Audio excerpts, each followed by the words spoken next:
All right, so let me break down how these social engineering firms manage to make profit, right? And how exactly they operate. So what these social engineering firms do is they actually operate these shell companies, right? So you'll have this group of essentially these agents. They'll go out, start an LLC, and then whoever wants to be their client, they'll essentially rent out these shell companies, right? So an example of is if they want to build a cover story. Now, cover stories are very important in the sense of social engineering, right? You can't just go up to somebody and just say, "Oh, I'm some fucking nobody." I want to, I want to get to know you.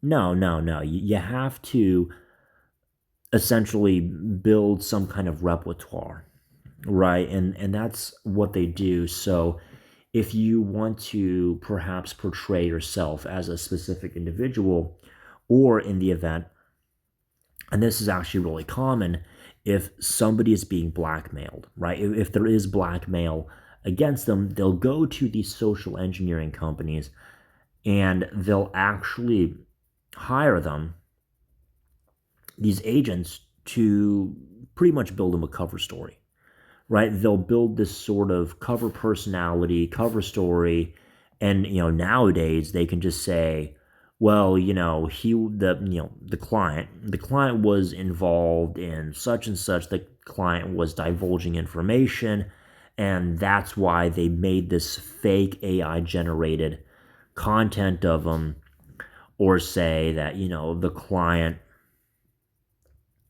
was the client, the client here would mean the customer.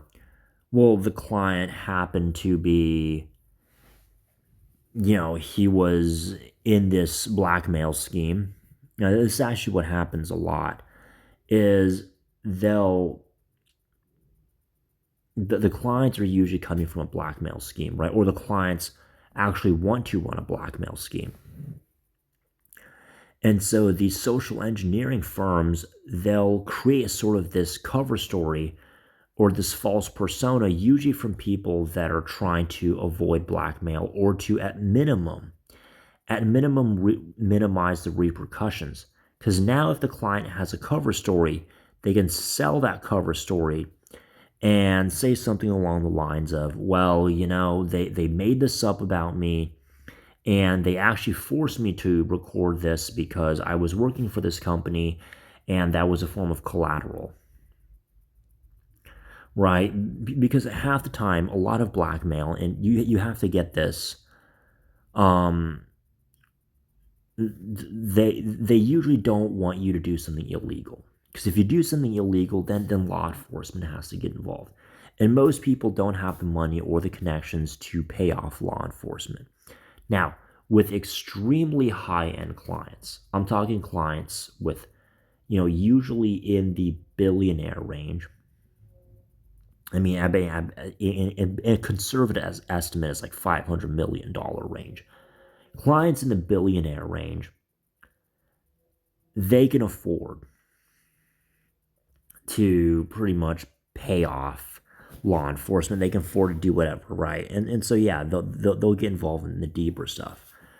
But if we have a client and they want to avoid blackmail, or they want to run a blackmail scheme, we'll give the client some kind of cover story, and we'll actually help them build a cover story. We'll rent out one of these shell companies to them, and we'll essentially say, yeah, he's a CEO of such and such shell company that manages insurance, that does consulting, that does whatever. And so and so is the employee of the shell company. And as a result, they're able to get some personal information or something. Now, as for the clients that are trying to avoid blackmail, and this is actually pretty common too, although not as common, the clients have to sort of, they pretty much need to have a cover story. They have to have a cover story as well. And they use that cover story to make it look like they were involved in something to where someone was making this up. It was AI generated, or they were forced to talk about it because they had this job and they did such and such. Now, another thing about these social engineering firms is if they want to blackmail somebody, they'll usually be able to convince somebody to actually say something that they normally wouldn't say, right? So they're able to, in a way, brainwash somebody. They'll kind of get to know them and then sort of kind of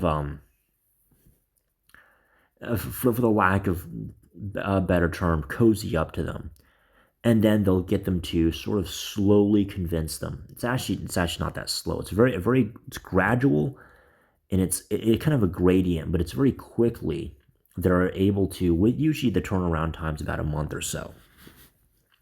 They're able to convince their target to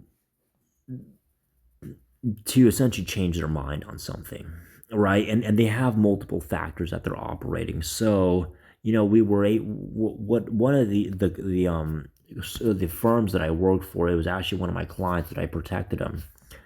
He was able to convince some of his targets to accept very taboo things, to be more accepting of taboo things, and to even be passionate about it. So he would quite literally go on video and record himself saying some pretty taboo stuff, right? And you usually start this by you'll talk to them, you'll befriend them, and you'll sort of, I guess in a lack of better word, cozy up to them again, like I'm using that term.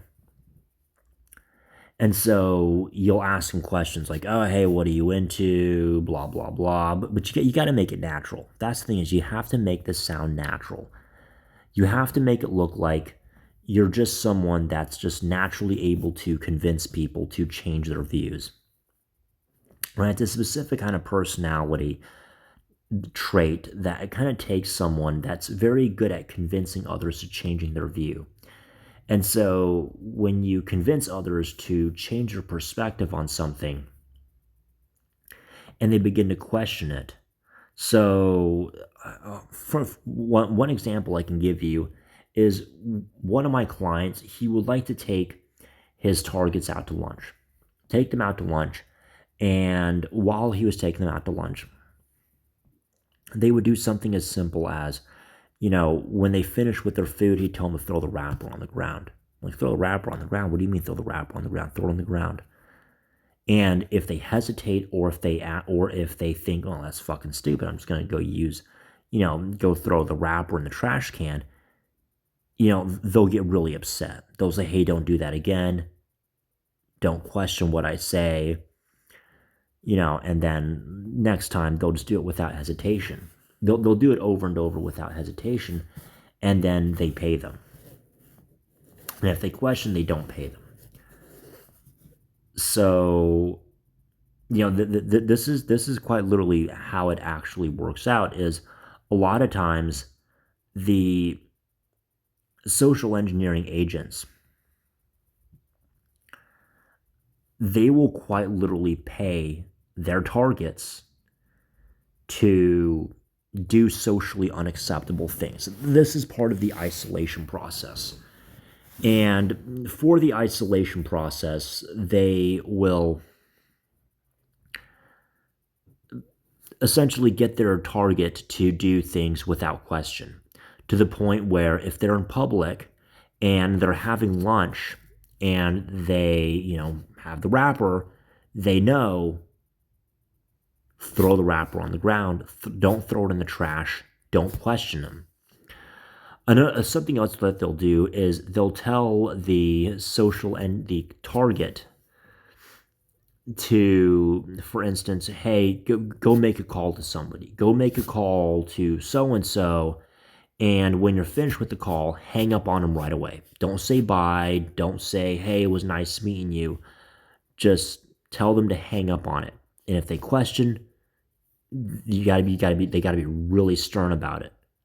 They say, hey, it's kind of rude, it's kind of weird.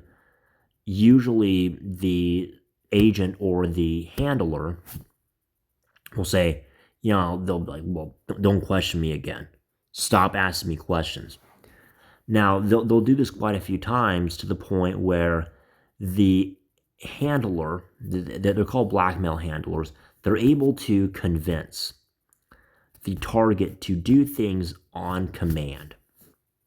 Actually, not just sort of convince them to do it by themselves, right? And then they actually pay them. They'll pay them to do it. So, for instance, like, hey, if you throw the wrapper on the ground, I'll give you $20. If you do such and such, I'll give you $20. But they do it in a negative context. They won't say, I'll pay you to do such and such. If you say, if you don't do such and such, then I won't pay you. So they always do it in a negative context. I've actually learned this. And I've learned this by protecting them. So, yeah, I hope that answers your question for this one. I know it's a long explanation, but these are done intentionally in a way that's difficult to explain and it's hard to believe. This is how social engineering firms work in regards to blackmail and counter blackmail.